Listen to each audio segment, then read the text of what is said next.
G'day everyone, welcome back to the channel. Today we are in the shed because we're doing an unboxing. So Milwaukee sent me the brand new Powerhead. So we're gonna unbox it, take a look at it, go through the features and also have a look at it compared to the old one. Then we'll get out in the yard and give it a test. So let's crack into it.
So now we are out in the backyard. We've done our unboxing.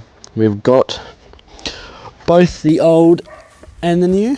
So new one, old one. Core differences is you've got a 3-speed compared to a 2-speed. So a little bit more power, a little bit more versatility in choosing your speed. Cooling system's a little bit different too. So this one's got top and bottom cooling, where this one has side and a bit out the bottom there. So different cooling wise, bigger head on this one as well.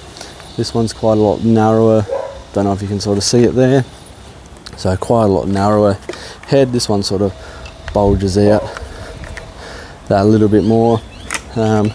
Handle wise, they're pretty much the same.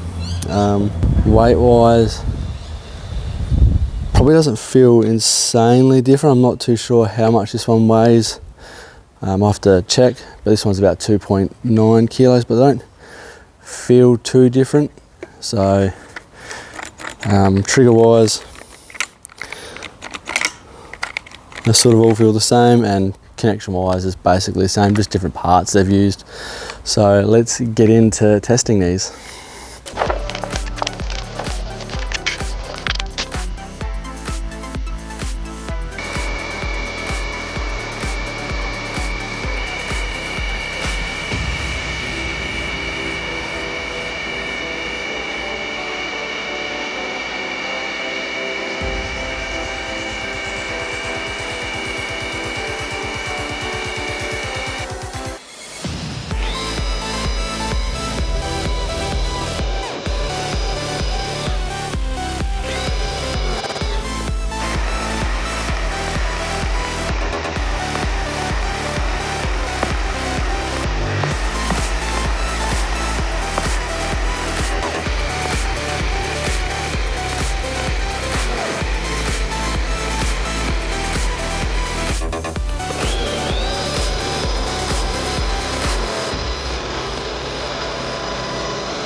So for people thinking, oh, well, that's probably not really testing its power, you know, I'm cutting a manicured lawn, we'll go out the front. I do have a patch across the road here, which is a thicker Quik-Lok, so we'll give it a cut with a string trimmer and sort of see how it goes. But currently they seem yeah, they seem pretty good.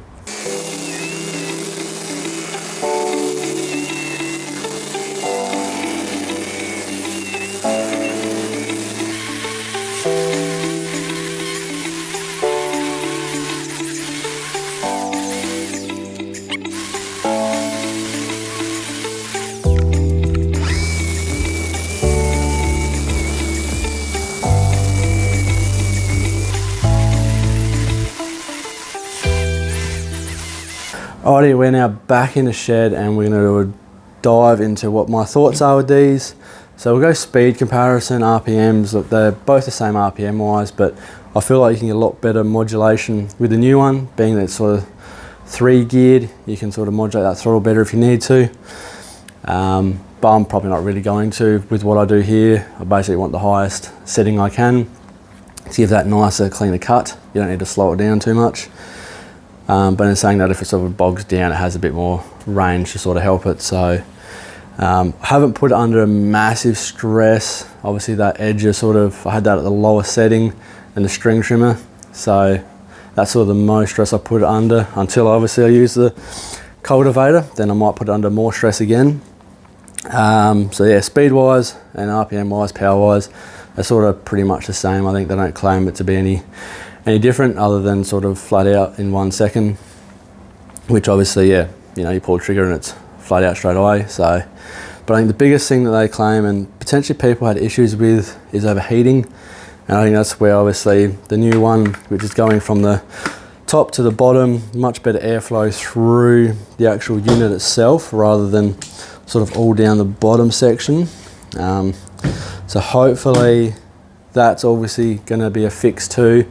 That's going to help, and obviously using, you know, your forged batteries which have a better airflow as well. Their newer batteries are going to help too. So I think definitely that, yes, that will be a big benefit.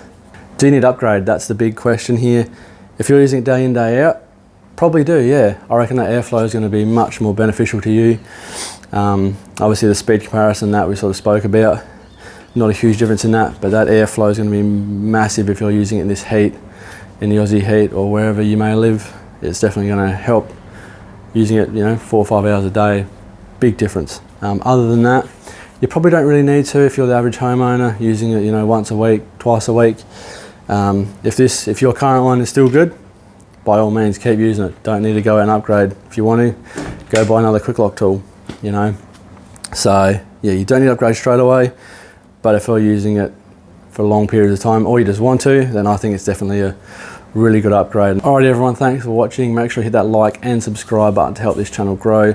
I'll try and do weekly content still. Obviously we've got plenty of content coming out in the backyard and the front yard. We are right oversetting the front yard there, so pretty keen on that coming soon. But other than that, if you have any questions or anything about my yard, my tools, make sure to drop a comment below and I'll get back to you. But for now, thanks for watching guys, and we'll catch you next time.